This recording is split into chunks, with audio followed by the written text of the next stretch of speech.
Aging and HIV. Yes. It's a hot topic here at the conference this year. Why is it such an important topic, and how does aging specifically affect HIV treatment? Sure. Well, let's start at the beginning. Aging is a privilege that was denied to many with HIV early on. So we consider it a success that we're all getting older together. And one of the consequences of aging, and those of us who live in the US are kind of vividly reminded that aging does have consequences. So, are there differences of people who are older than younger? Absolutely. So antivirals are obviously our tool to keep people well.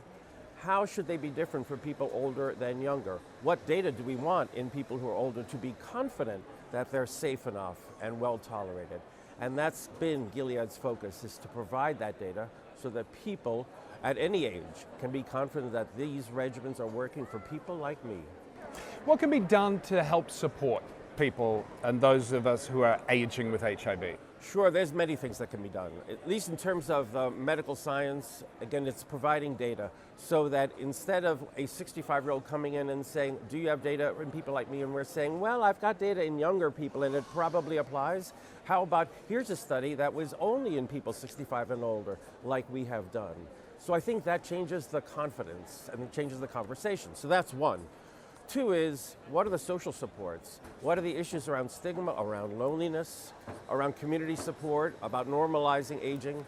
So Gilead has supported many community-based organizations since 2018 with about $36 million in grants so that people who are older with HIV have a place to go to feel like, there are other people like me. Yeah, person-centered care, that's something we're talking a lot about this week, and you touch on it there, but tell me about, leading up to AIDS 2024. I know that Gilead has expanded its partnership with IAS, especially in the person-centered care program. Can you tell us more about what that means, what it looks like, and what it means for people who are aging with HIV? Sure. Well, what it means is starting with the recognition that the diversity of people is to be celebrated and acknowledged. And so how are people the same? In a lot of ways. How are people different? In a lot of ways. And so it's person-centered. So that it isn't, here's something that works for everyone. How about you? And are there differences by age and so on? And how there differences by gender, by preference? Are you a pill-a-day person or would you rather not be a pill-a-day person? And so on. And so some of the partnership with the IAS is to say, let's ensure that there are sessions at this conference so that we are filling the knowledge gaps. So we're talking about this. I said this yesterday in a conversation we had on the show about putting people first. It's so simple. It really is simple, and I feel like sometimes we want to look at something that's so simple and not believe it's actually that simple, so let's overcomplicate it. But it really is putting people first, isn't it?